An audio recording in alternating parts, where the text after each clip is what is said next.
Wendy's Coffee House. Hello, I'm Wendy. Okay, quick note. The book Talking to Nightlights 2 is available on Amazon, either a paperback or Kindle. And this talks about my experience, the initial experience I had learning to connect with being non-physical, non-corporeal.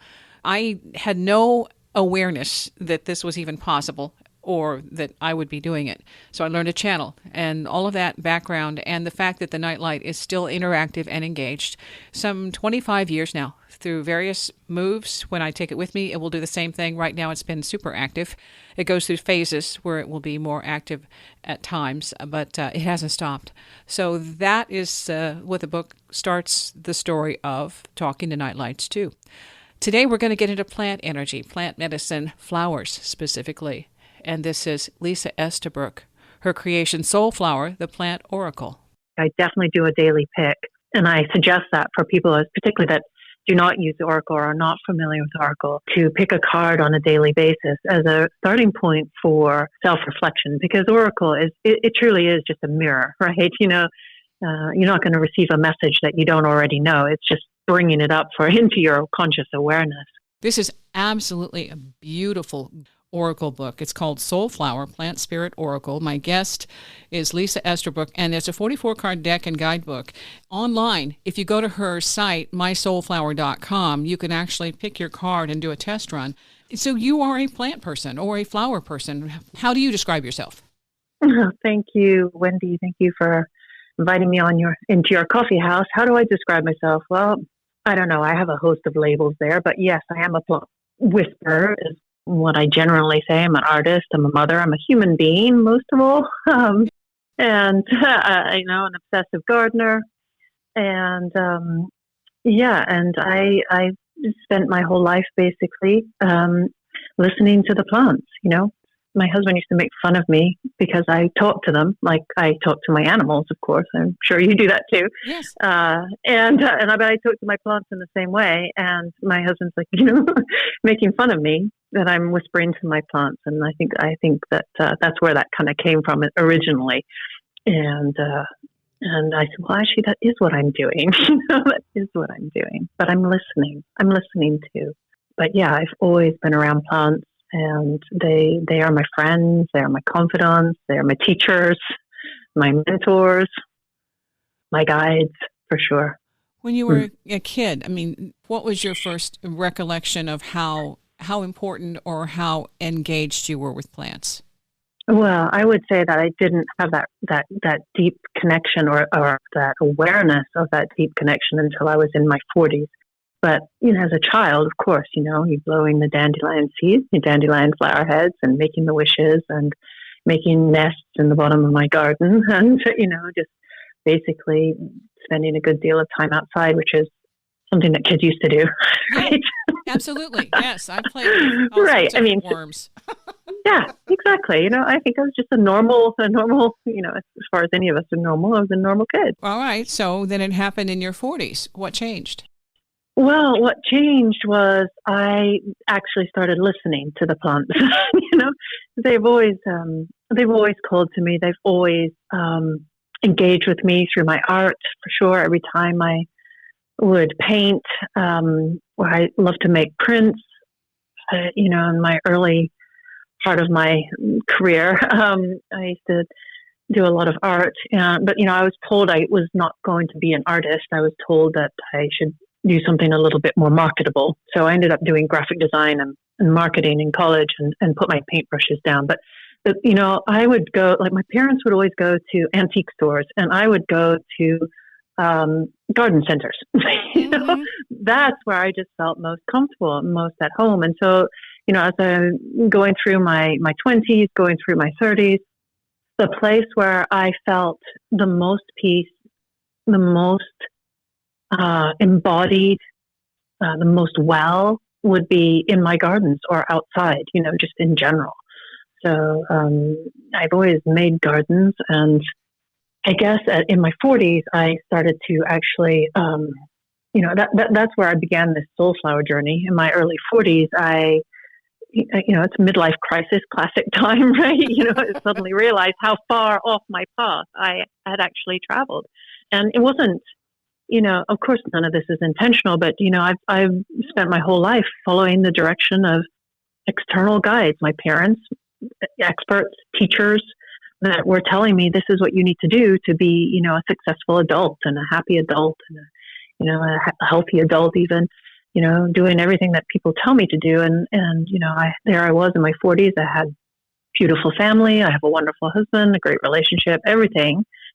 And I wasn't really happy. And mostly I was also really in a lot of pain with daily headaches, which started in my early 20s. And by the time I got to my 40s, I was literally on my knees. I couldn't do it anymore. I couldn't keep numbing them. I couldn't keep taking ibuprofen or whatever I would take and just powering through the pain, which, we all do on many levels. Oh, we're tired. Let's just have a cup of coffee or, whatever we do. We sort of ignore our bodies. And my body it just got so loud. I could not ignore it anymore. And, so I basically, to make a very long story short, I basically decided to pick up my paints again because that was something that I enjoyed doing. And through the process of painting again and connecting with my plants in that way, my gardens just sort of flowed out on the paper. And my relationship with all the flowers that were there and in the woods around my house, it just went from being a casual relationship to a much deeper relationship. And so therein began the story of this Soulflower deck, the creation of this Soulflower deck, and my journey, honestly, my healing journey, and my journey back to my true path, back to my heart. And I never intended to create something that I was published. I ended up self-publishing it actually in 2016. And then as things do, they change and grow, and it got picked up by Pinto and Press. And this is now the newest iteration. It feels so grown up. It just feels, if I'd known where I was heading, I probably wouldn't have picked up that paintbrush, But, I really, I'm just so deeply grateful for these plants.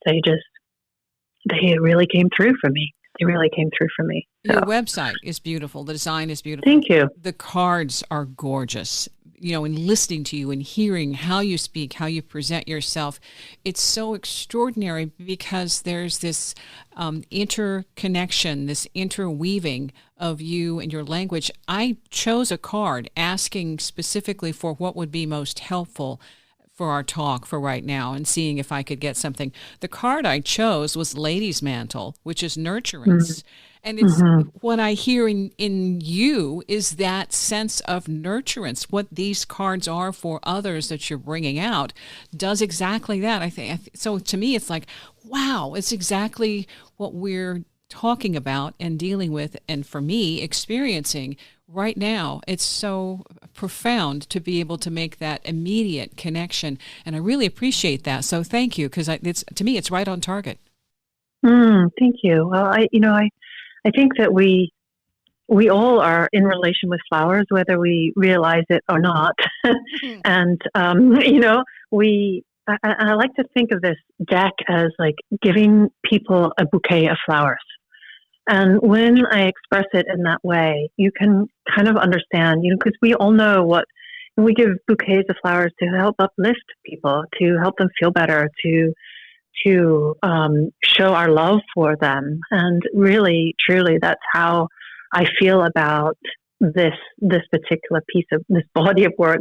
These flower friends of mine, they have done that, nothing but that for me. And I'm not saying that it's been an easy journey. No, they're not always. I mean, like Mother Nature, she's not necessarily a gentle teacher, but she is a really wise and nourishing teacher. And for sure, we really do need to reconnect with her, reconnect with ourselves, and reconnect with nature on all sorts of levels. And flowers are just such wise teachers to help us do that, really. when you go into the website and each person can go in and test drive, you also have tattoos. You have a lot of other things going on this website. So if you're a creative person, this is a whole a weekend adventure just to start out with. Oh, yes, maybe more. Yeah, I tend to go very deep. I tend to go deep. So I have, it's part of my own process. When I work with a different Soulflower. So I have multiple ways that I work with the Oracle deck. I definitely do a daily pick. And I suggest that for people, particularly that do not use the Oracle or are not familiar with Oracle, to pick a card on a daily basis as a starting point for self-reflection, because Oracle it truly is just a mirror, right? You're not going to receive a message that you don't already know. It's just bringing it up into your conscious awareness for your self-reflection and for your personal growth. And so I start there with sharing that with people. So that's why I put it on my website, because I really wanted this to be accessible. I really wanted it to be accessible to all. Yeah. But I also use I pick a different flower for each lunar cycle. Working with the lunar cycle has really, really given me a deep understanding of how we are actually not so far different from the plants ourselves. We're very much just complicated house plants, and we need to cycle between this expansive productivity, doing, being, go, of our current cultural world, and then have times of deep rest and deep introspection, so that we can actually integrate things that we understand or that come into our awareness, so that we can then go into another cycle of growth and incorporate what we have learned as we move forward. I mean, the trouble right now is that we're all in this perpetual summer of productivity and just busy, doing, and we keep repeating the same mistakes because we haven't had this time to really integrate all that we have known. So I work with a flower for each moon cycle as well. And as part of my process of integration, I do a lot of writing, a lot of writing. And so if you're on my email list, I send out a really quite extensive, like old school style newsletter once per month that has my thoughts, my feelings, my ruminations that I have come to, my awarenesses that I've come to during that moon cycle. And I also include a journal page, an art page for them, for those that receive it to color and connect with the plant spirits in that way. I mean, coloring is such a deeply meditative and relaxing activity, nurturing activity, and just a really deep way to kind of like, because it's hard to just sit still and do nothing. But if you're coloring, you can light a candle, you can put on some soft music, and you can relax, in a way, and you're still doing something, but you can relax. And so as people are coloring, I ask them to just consider what thoughts are coming up as they are coloring that particular flower, because that is part of the medicine. And we don't necessarily need to, it's hard to understand, right? We don't necessarily need to be, eating or taking the flower medicine, drinking it or whatever to engage with it. We can engage with it on a conscious level and an energetic level. And when we're coloring and we're using the power of our intention to connect in with this flower, everything that you are thinking and feeling and the emotions and thoughts that are coming up as you are coloring, this is all relevant, and it's all part of the flower medicine.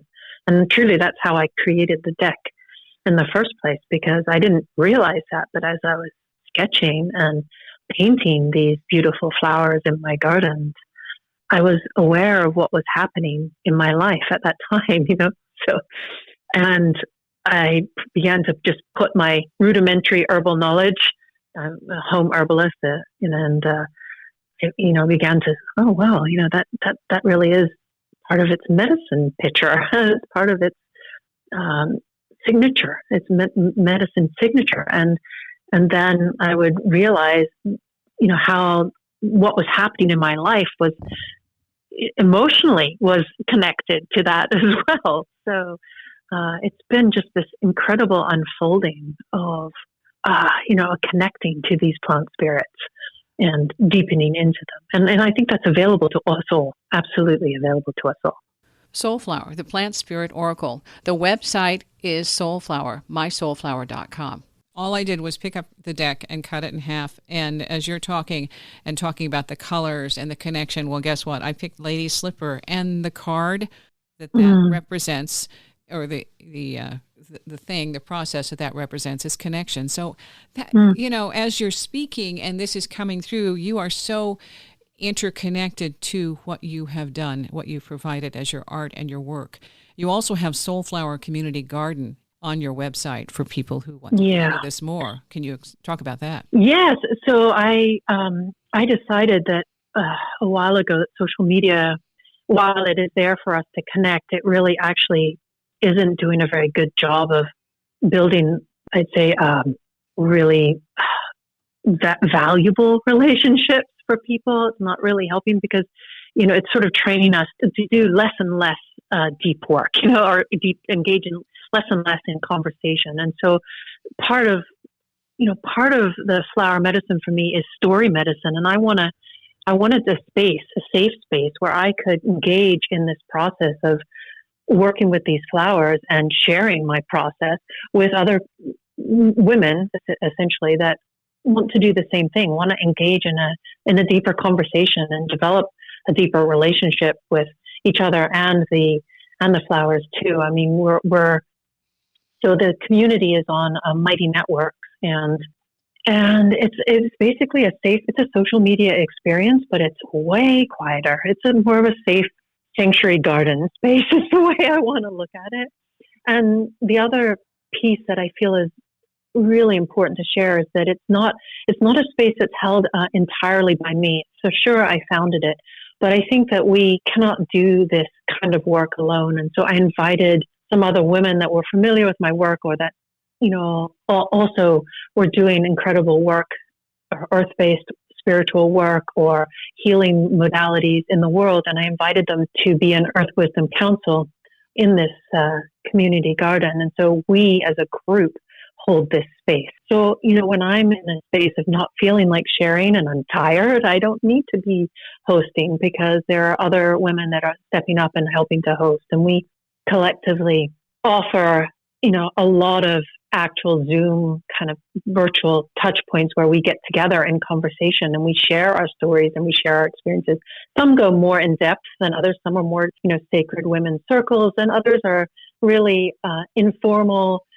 We call them community, TEA gatherings, where we just gather and have a cup of tea and get to know each other. Because to me, that's, it's those relationships that are important. And then also, plant spirit medicine, like I said, I learn about it through not only my own story, but other women's stories. So if we're just currently journeying with Forget-Me-Not in the community garden awareness, and we gathered and we've been sharing different, our different experiences in our own life while we're holding that intention to connect with Forget-Me-Not. And I get a much clearer 360-degree picture by learning about how Forget-Me-Not interacts with other people. So it's not like plant spirit medicine and even herbal medicine, it's not like a linear cause and effect. Like, this is what the plant is. Like, what did you say, Lady Slipper, connection. I have my experience of connection with Lady Slipper, and then you may have a very different experience of that connection. And so, when we're looking at the world around us through our own eyes, we only have a limited perception, which I'm sure you're aware of. And then so you're adding your view and many others' different view, we get a much clearer, fuller picture of Lady Slipper and her medicine. And that's what we're engaging in there. It's a place where, someone who really connects with the Plant Spirit Oracle, or just really wants to gather with like-hearted community of women just doing this work, this self-healing work, and this work of, opening our hearts to the diversity of our world. It's a wonderful place to land. And I do say like-hearted because we're often coached to go into groups of like-minded individuals, and unfortunately I feel it kind of closes this door to all these different perceptions rather than allowing us to explore the diversity of all of our different experiences. I mean, that's what the gardens are showing me too. I mean, that's what nature shows us. We need the diversity to have a healthy community, right? We need that diversity. So, I'm talking about diversity, not necessarily, cultural, but, not necessarily talking about skin color is what I guess what I mean. Because I think a lot of time people talk about that's what they think of. What I'm talking about, all the different cultures, but also, the lives that we each have, I consider it to be like our own soil. It's like our own individual, first family, our family of origin culture, as well as our society culture. So it's just, there's people there's women in the garden have grown up in very Catholic community, Catholic environments. There's women that are more pagan. There's myself. I have no connection to any particular dogma, spiritual dogma, I guess, or thoughts. I guess I've just always, and I feel grateful for that in a way because I've been able to find my own, which is of course just nature. Yeah. And so I just know, it's a beautiful place, and we're learning how to tend. This is what I took away term, learning how to tend the garden of our souls, which is, in the tending and care of ourselves and the loving witnessing and honoring of everyone else's journey without judgment. That we're tending each other, and it's a small garden, and people come and go, and I just feel like it's my work going forward to be a space holder for those that really want to explore that kind of loving community. And I feel like the more that we can engage in that kind of community, the more those ripples ripple out into the world itself, and I deeply believe that's how we're going to heal this planet. You have to feel at peace to know peace. And so if that, what happens is it's like, well, you need to be peaceful. You need to not fight.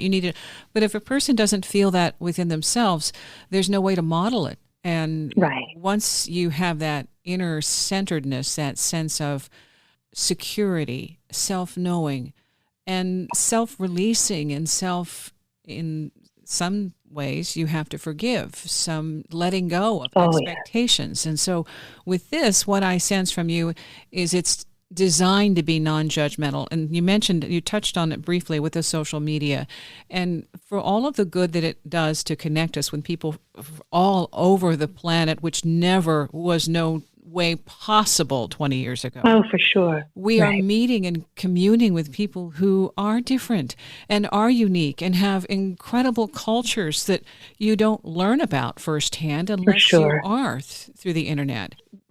Absolutely. And I do believe, like a long time ago, or social media's initial conception, that really all those things were at the forefront and important. And it's just really been in the last couple of years that it's been a more, I don't want to say destructive, but not helpful, and not helpful. It's become confrontational. Yeah, it has. And it just seems to be, for me, it just seems to be, like there's times to go wide and there's times to go deep. So for me, I still engage with social media because I do like to see what's out there and all the amazing things that people are doing. But if I want to go deep and I want to connect, then we needed to create a different space for that. And so that's what the community garden is.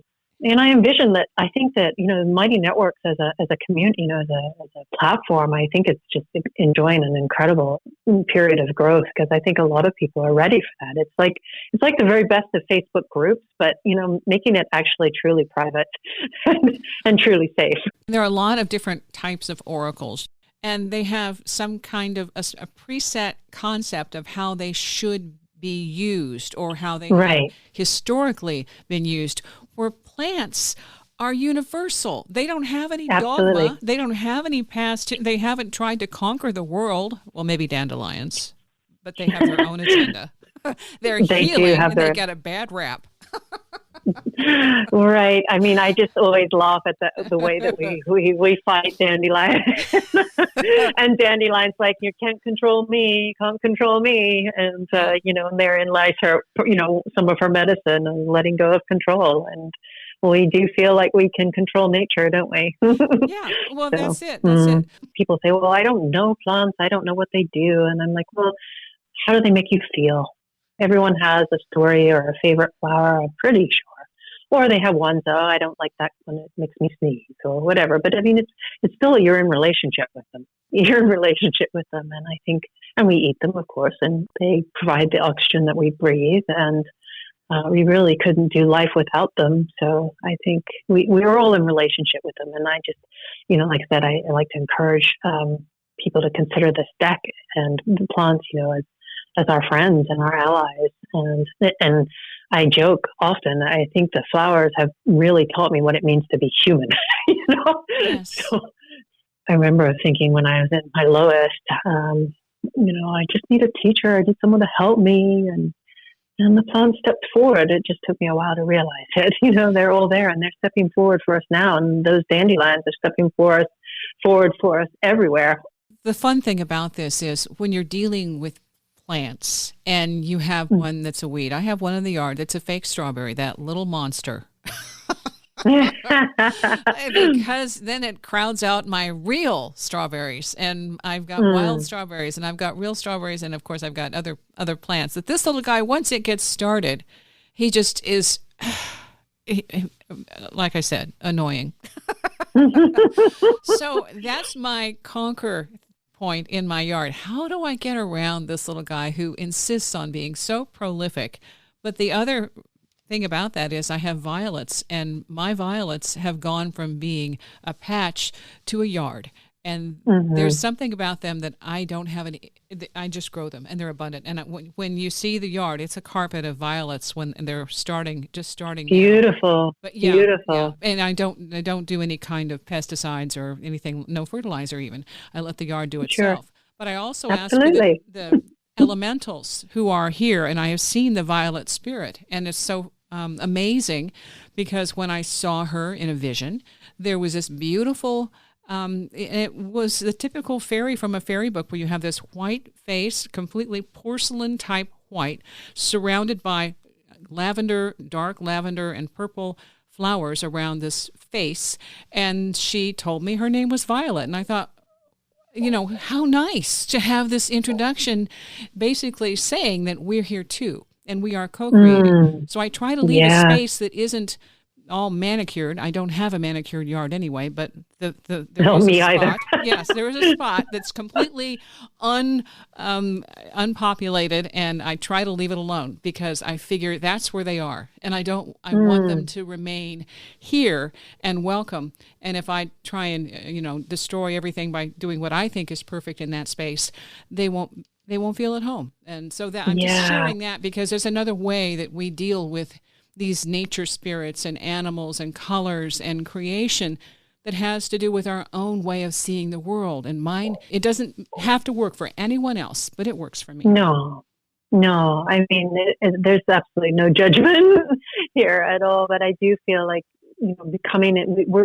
we've just got this long history of thinking that we can just control and overrun nature. And what we tend to do is just basically put it out of balance, in our yards and in our forests and so forth. We tend to put it out of balance, and then we just create other problems, like you said, like the insects or the plants feel invasive, or we destroy natural habitats. And when I watch the earth, when I watch nature, it's always moving towards balance, and so are our bodies too, as part of it. I guess like my headaches that I was always dealing with, they were telling me that something was out of balance. They were telling me that I needed to address something, and that nature will send the plant that needs to be there to help bring it back into balance. So I like to encourage people to consider, what is that plant telling you? What is it? Is it something? And often, nature is so generous too. I mean, there's something in violet medicine for you. Yeah. There's something in the wild strawberry medicine for you to learn or to remember more. It's not really about learning. I think it's about remembering. Yeah.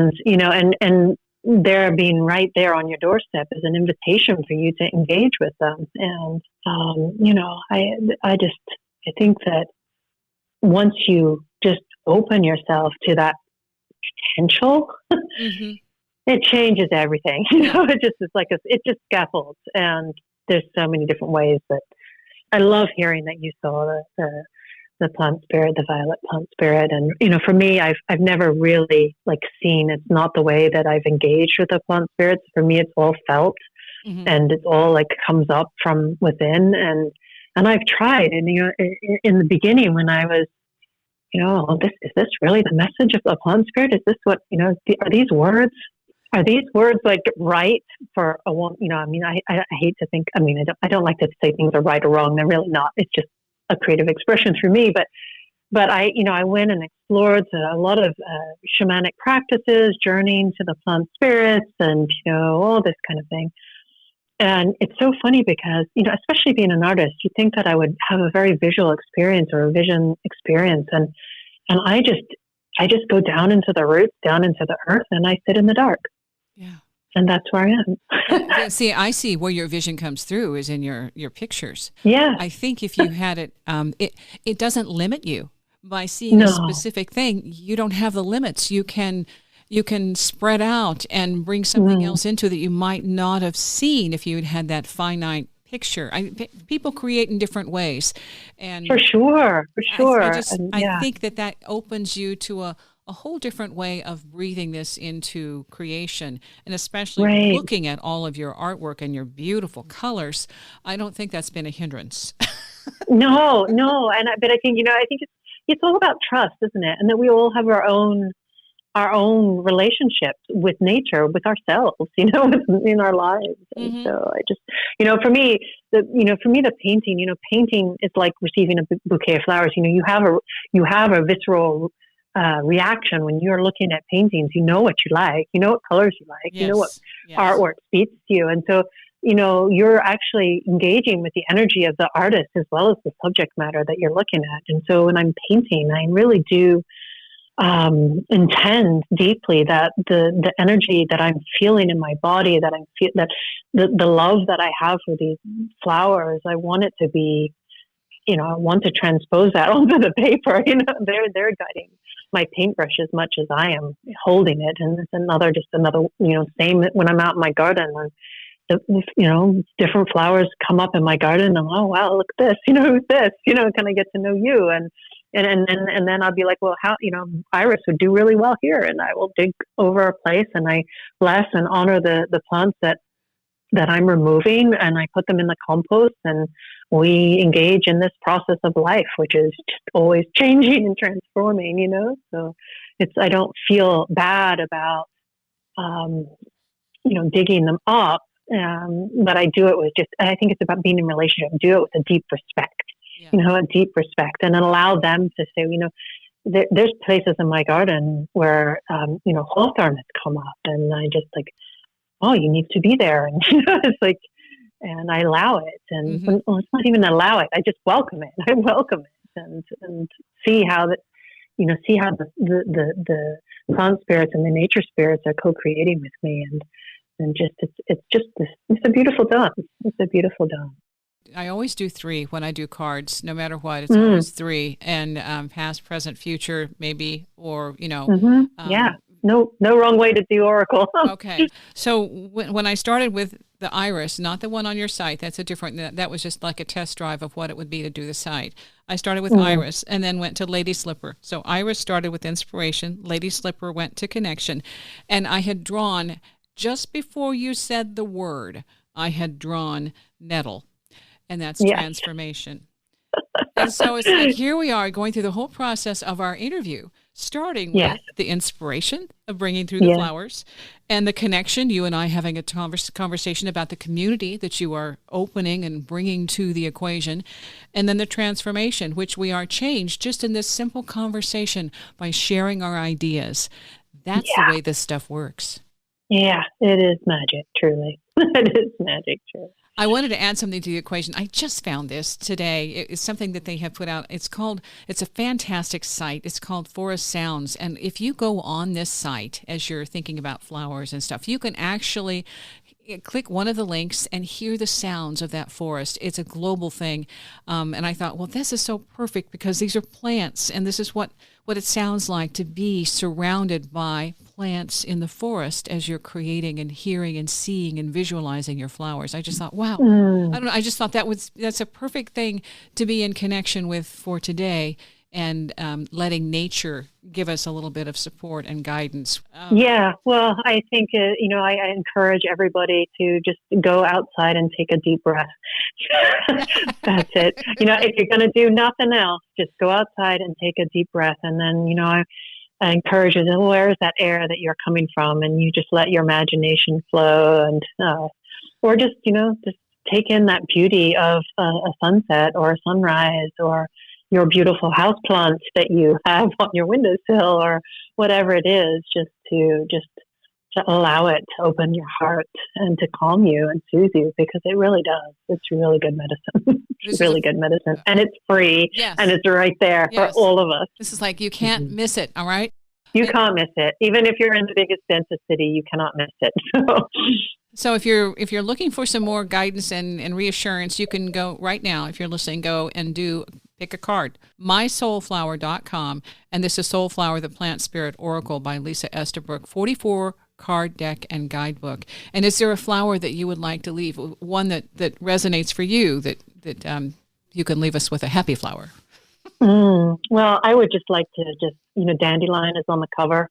Yes. Of this, and and as we brought up, Dandelion is much maligned in this world, but I just, for me, it's also the dandelion seed is my logo. And when we were kids, we would pick a dandelion seed head and make a wish, right, and blow as hard as we can. And now that we're adults, I think we just call it intentions. And I just really would like to offer this idea of this dandelion seed, the intention that I am trying to spread or trying to bring into everyone's hearts, is this deep love that nature has for us, and that it's there supporting us, and not to be afraid of it, and that all the flowers and plants that we need are right there at our doorstep, and all the inner wisdom that we have in ourselves to be healthy, to be well, to be grounded, to be connected. It's all there right in us. And we only just have to give ourselves some space to connect with it. And it might just begin with that deep breath. So Thank you. Okay, I'm going to put some links, and you also have a video on your website. I can add that to my blog, right? Oh, yeah, absolutely. A little short video my daughter made for me about my work. So. Yeah, an introduction. I'll put the links there and add the link to the Forest Sounds, and that's actually timberfestival.org in the UK. Really cool site, and you're absolutely... I'm going to check it out. Oh, yeah. Your flowers are absolutely, for me, just comforting, and just that sense of serenity that comes with seeing these colors. I really, really do enjoy the deck. Thank you. I'm so glad. Thank you so much for sharing some space and connecting with me and the flowers. Again, I'll put some links on the blog, talkingtonightlights.com. I also have links listed in the description of the show, and you can check out Lisa's website, mysoulflower.com. For more information, Soulflower Plant Spirit Oracle is available through Amazon or wherever you choose to shop for your books and oracle cards. Thanks for listening.